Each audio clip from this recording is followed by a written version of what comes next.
पीछे के दिनों में कुछ इस देश के राजनीतिक अन्य दल विपक्ष के कि भारत सरकार कार्रवाई क्यों नहीं कर रही और हिंदू समाज को क्या करना है, प्रश्न बस इतना ही है। पूरे दुनिया को एक डीप स्टेट अपने नियंत्रण में अमेरिका के पूर्व राष्ट्रपति बराक ओबामा के साथ एक उद्योगपति है जॉर्ज सोरोस जो चलाता है, नहीं सकते थे।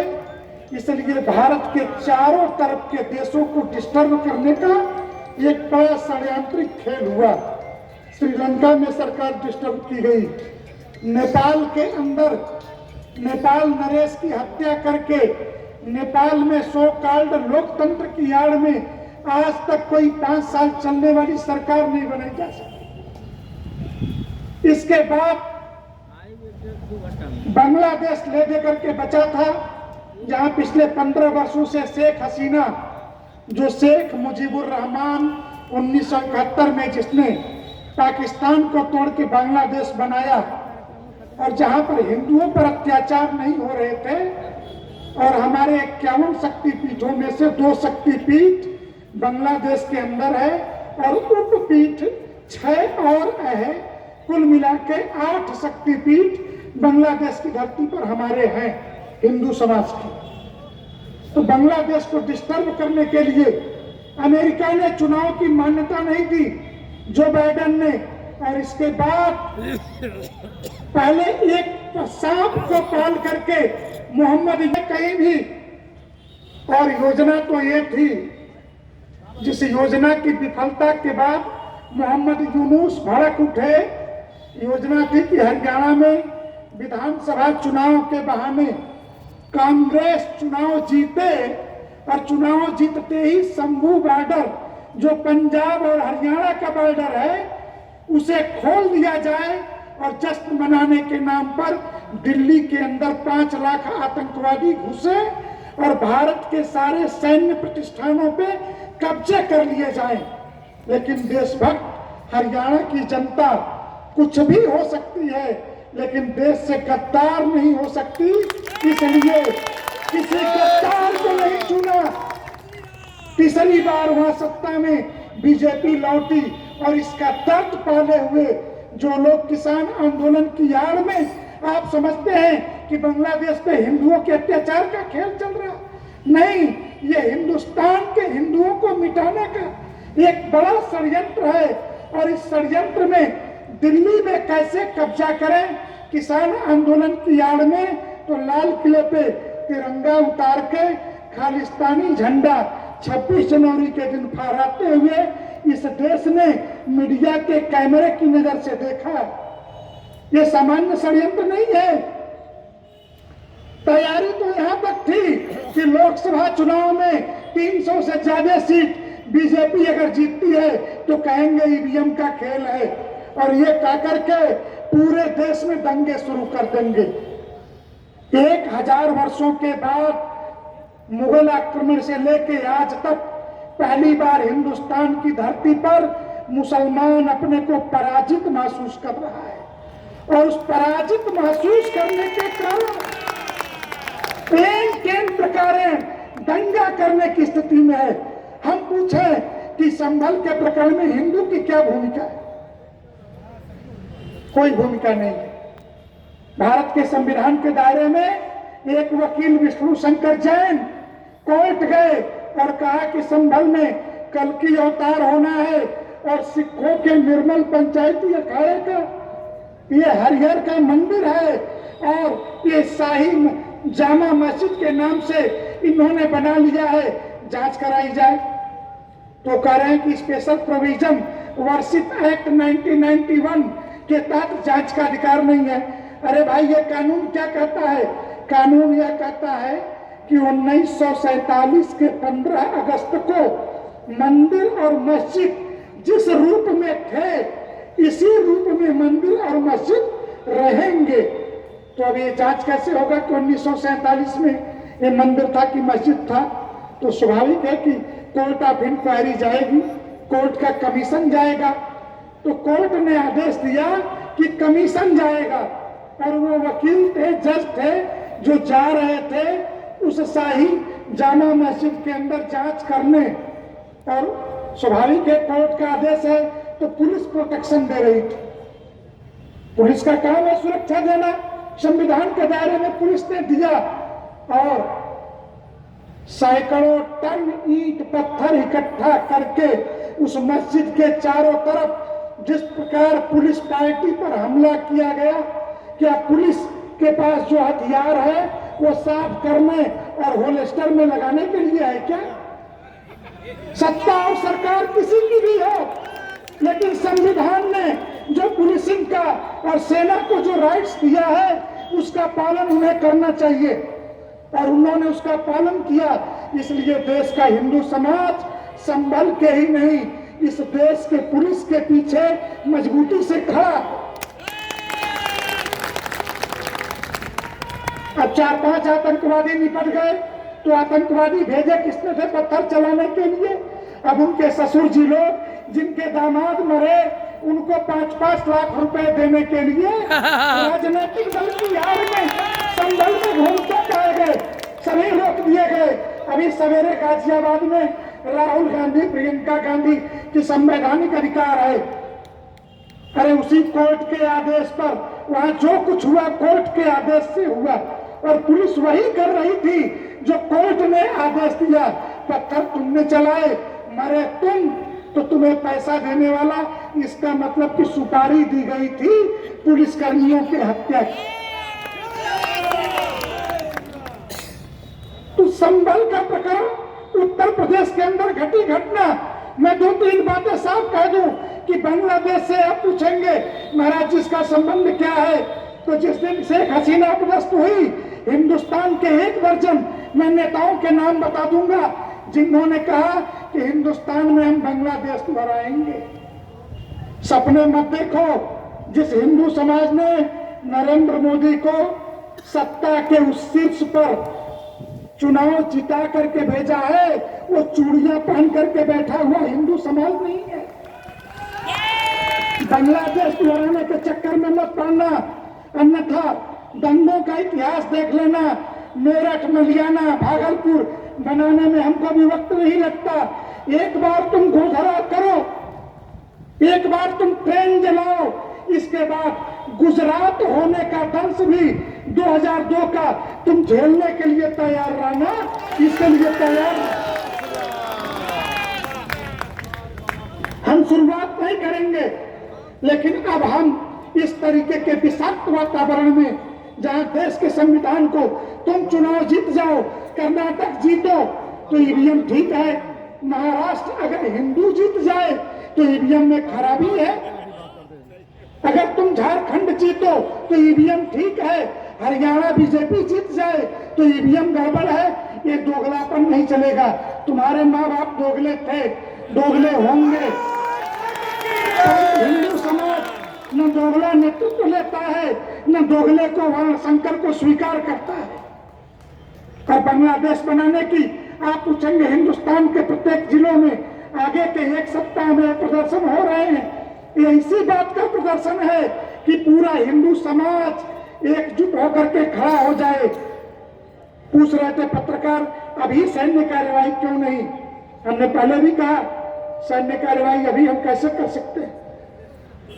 1971 में भी जब ये विवाद खड़ा हुआ और बंगाली मुसलमान वर्सेस पंजाबी और सिंधी मुसलमान, और पंजाबी मुसलमानों ने बंगाली मुसलमानों पे अत्याचार किए, बांग्लादेश बनाने की जब बात आई तब भी इंदिरा गांधी प्रधानमंत्री थी, उसने कहा आक्रमण करो।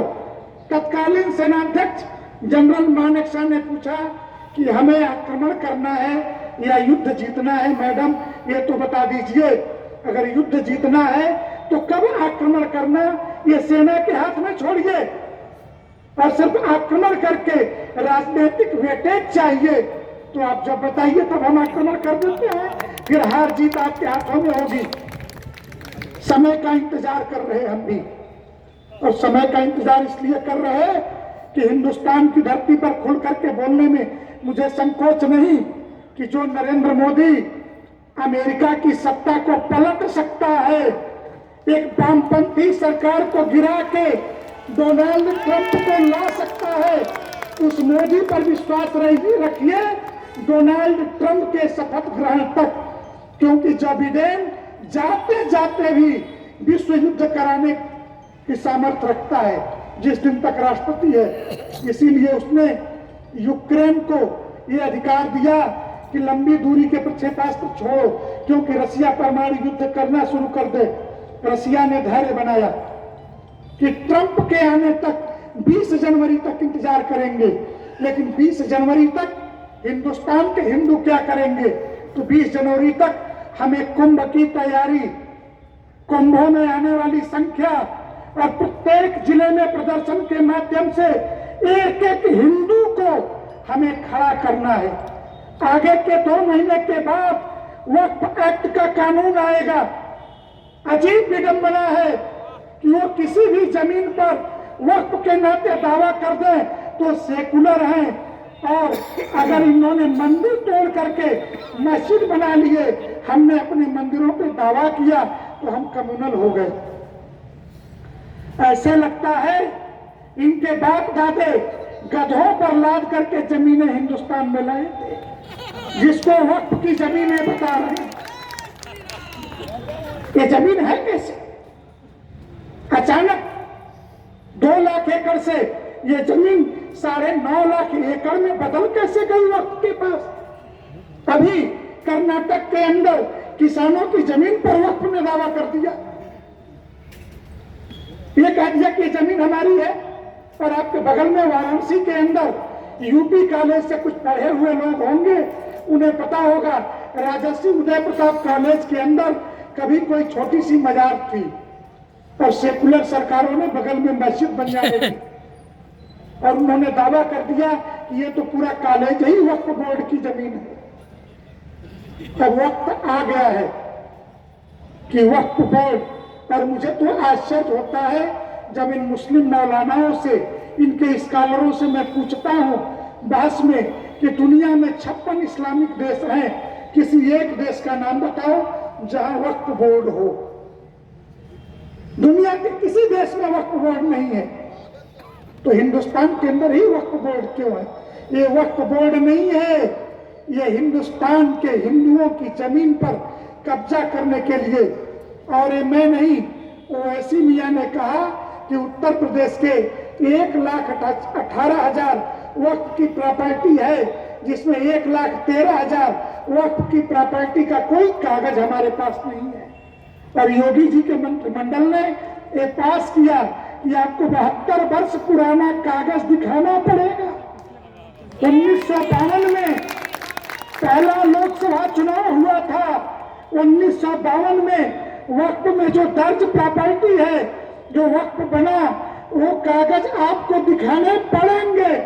अजीब बात है, इनको राम के पैदा होने का प्रमाण चाहिए, इन्हें भगवान श्री कृष्ण के पैदा होने का प्रमाण चाहिए, इन्हें काशी ज्ञानवापी के मंदिर होने का प्रमाण चाहिए, कागज चाहिए। लेकिन इनकी 4 पीढ़ी के पहले इनके बाप दादे कौन थे, कागज नहीं दिखाएंगे, ये प्रमाण नहीं देंगे, किसी प्रॉपर्टी का कोई कागज दिखाने को ये तैयार नहीं है। अब समय आ गया है, संविधान के ऐसे सारे छोटे बड़े छेद जब सरकार बंद कर रही है। मैं मजाक में एक बात कहता हूं कि लोग पूछते हैं, नरेंद्र मोदी जी ने सदन के अंदर एक बात कही कि मेरे राजनीतिक समझ पर शंका मत करना विपक्ष वालों, मेरी राजनीतिक समझ बहुत पक्की है। तो लोगों ने पूछा क्या समझ है? 4 जून को जो चुनाव परिणाम आए तो 99 सीट जीतने वाला अपने को विजयी घोषित कर लिया और 240 सीट जीतने वाला एक एक कार्यकर्ता पराजित महसूस कर रहा था। और जब 9 जून को प्रधानमंत्री और गृह मंत्री के नाते शपथ ग्रहण हो गया, तब ये समझ में आया हमारे साथ तो गणित हो गया, संवैधानिक रूप से मोदी तीसरी बार पीएम बन गया। अब तो सेना उसके पास है, सारे अधिकार उसके पास है, और वही अमित शाह है, वही योगी है, वही बुलडोजर फिर गरजेगा। जब तक वो समझते तब तक इनके हाथों से ईवीएम का मुद्दा निकल चुका था। और ये बात अब मैं नहीं कह रहा हूं, 3 दिन पहले इन्हीं के गृह मंत्री रहे, वित्त मंत्री रहे पी चिदंबरम ने भी कहा है कि ईवीएम का मुद्दा बेमानी है। और हम संतुष्ट हैं, हम कह रहे हैं, बैठक में भी कह रहे हैं, बाहर भी कह रहे हैं, ईवीएम की बात उठाना ये भारी पड़ेगा उन राजनीतिक दलों को। आप सोचेंगे ये राजनीतिक दलों का व्यवहार अगर बांग्लादेश के नाम पे हिंदू समाज दिखने लगा और कटेंगे तो बटेंगे तो कटेंगे जैसे नारों ने वो प्रभाव डाला कि महाराष्ट्र में 2/3 बहुमत से सत्ता ही नहीं लौटी। विपक्ष को 10% सीट चाहिए, आज विपक्ष के पास 10% सीट नहीं है किसी एक दल के पास महाराष्ट्र में। अधिकतम उद्धव ठाकरे को 20 सीट मिली है, 10% का अर्थ है 29 सीट, वो भी नहीं मिला है। तो कल उद्धव ठाकरे की पार्टी ने बैठक करके ये माना कि उन्होंने अपने बाप से गद्दारी की, हिंदुत्व के रास्ते पे वापस लौट जाना चाहिए। और ये बात सावरकर ने बहुत पहले ही कही थी कि हिंदुओं तुम एकजुट रहे, तुम्हारे धर्माचार्य एकजुट रहे, तो वो दिन दूर नहीं जब कोर्ट के ऊपर नेताजी ने उबाल करके कि मैं भी हिंदू हूं ये कह के वोट मांगते नजर आएंगे। और जब तक आप एकजुट नहीं थे तब तक सरकार के पैसे से रोजा इफ्तार की पार्टियां, जैसे इनके बाप दादे मुसलमान से पैदा हुए थे, ऐसे मुख्यमंत्री और राजभवनों के अंदर इफ्तार की पार्टियां सरकारी पैसे से कराई जाती थी। और आज पूछते हैं कुंभ के मेले पर इतना धन क्यों खर्च होता है? इस मंच के माध्यम से बता देना चाहता हूं कि तुम्हारे बाप दादों का पैसा नहीं है। आज भी हिंदू समाज के 4 लाख मंदिर सरकार के कब्जे में है, जिसके चढ़ावे से 1 लाख करोड़ का रेवेन्यू हर साल आता है। और अगर 10,000 करोड़ उस 1 लाख करोड़ में से 10,000 करोड़ कुंभ लगाने के लिए दे दिया तो तुमने कोई एहसान नहीं कर दिया किसी सत्ता सरकार ने। हमारा पैसा है, हम जैसे चाहे हम खर्च करेंगे, खुशियां मनाएंगे। इसलिए जिस तरीके की परिस्थितियां हैं